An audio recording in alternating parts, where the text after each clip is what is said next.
Welcome back to Obscurus Gaming, and it's that time of the year already. Time to see what the best Switch games were for 2023. Don't forget to comment with your favorite Switch games of the year as well. Anyways, let's get started with a few quick honorable mentions.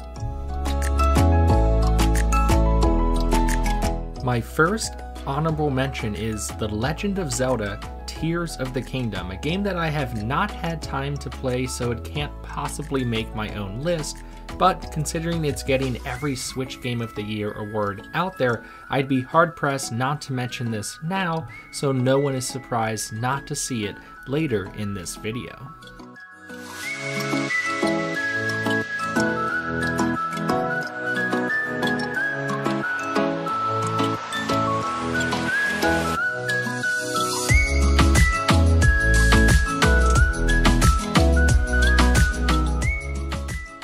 The next honorable mention is Wildcard Football, which is basically a modern recreation of the NFL Blitz game, but with a unique deck building twist to it. In terms of pure fun, Wildcard Football was one of my favorites this year, but it also isn't perfect. Check out my full review of it here if you're interested.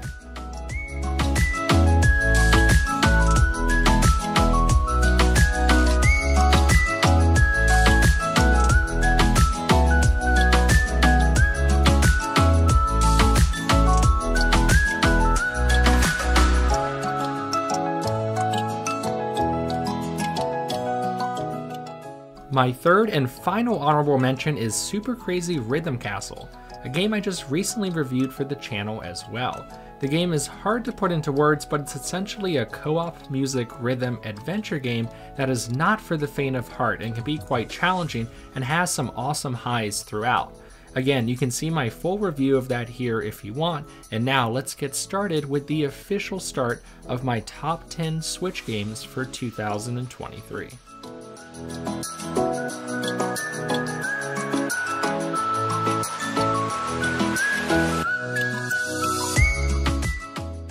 At number 10 might be my most controversial pick, but Hogwarts Legacy was easily my favorite RPG of the year. The only reason it's so low on this list is that the Switch version pales in comparison to the next-gen options.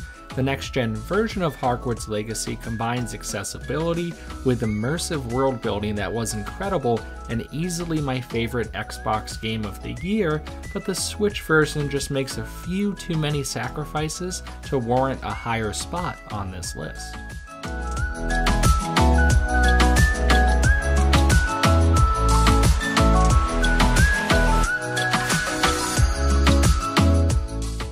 Number 9 is a game I played more than any other game on this list, and that's Puzzle Bobble Everybubble. This is the latest in a long line of Puzzle Bobble games, but I feel like the formula is perfected with this release. The game has really grown on me even more since my initial review on it, and I find it awesome that the entire main game is playable in 1 to 4 player co-op. Because of this, we sunk in over 100 hours on this game already, and it's easily deserving of a spot on my final list here.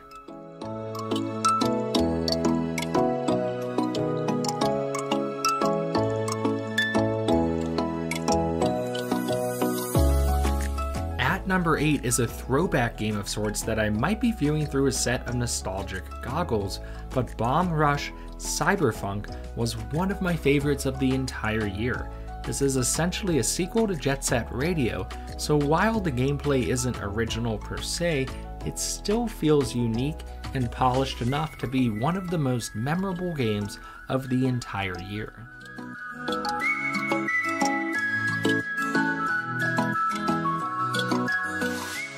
At number 7 is a game that I didn't have time to review for the channel, but I really wish I did, and Dredge is one of my favorites. It's essentially a fishing adventure game with some very dark and creepy elements to it. I tend to like the fishing minigames and a lot of farm life sims, so the creation of a game based entirely on that element is really cool, and I also enjoyed the creepy, ominous universe in Dredge as well.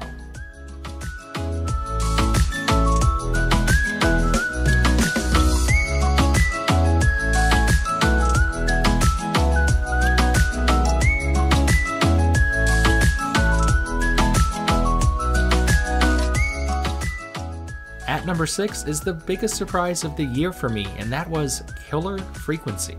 Created with VR in mind, Killer Frequency is a first-person, mostly narrative choice-based game where you essentially run a radio station of a town that has a killer on the loose, and it's up to you to save the people who call into the radio station asking for advice.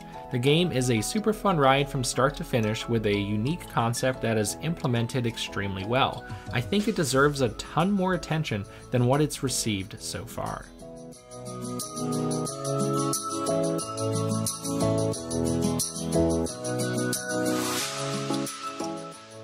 At number 5 is the indie tactical game Wargroove 2, not to get it confused with Nintendo's own Advanced Wars reboot, which released this year too. Wargroove 2 is the sequel to the 2019 game of the same name, but is essentially a bigger and better version with local and online multiplayer for up to 4 players.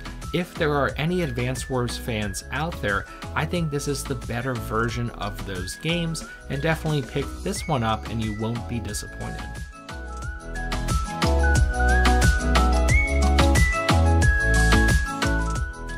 Up next at number 4 is, well, very fittingly, Pikmin 4. The game itself is a nice, if safe, addition to the Pikmin franchise with an increased level of detail from previous adventures. I think it could have easily been a Game of the Year candidate if it had co-op, which was my favorite feature of Pikmin 3, but sadly that was never really planned with Pikmin 4, which knocks the game down just a little bit for me, but is still worthy of a high spot on this list.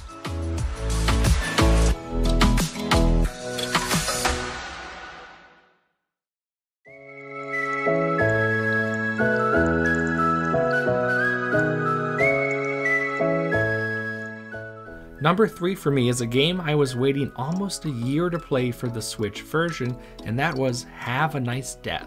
This is an extremely fun and polished action roguelike that is oddly one of the most charming games I've played this year as well.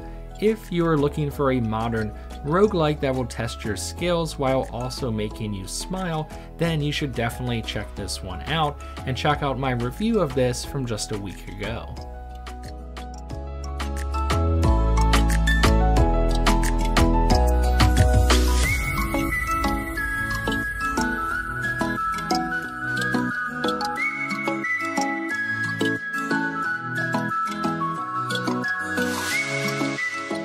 At number 2 is probably the least surprising game on this list, and that's Super Mario Bros. Wonder. This might be a controversial thing to say, but I don't really like 2D Mario platforming games. I find like other 2D platforming franchises have innovated far better than Mario, and more successfully. Think Rayman Legends or even Nintendo's own Donkey Kong Country series, but Super Mario Bros. Wonder is the first 2D Mario game in my entire life that I've truly enjoyed. Well, more than enjoyed, as it pushed the limits of what a 2D platforming Mario game could really be.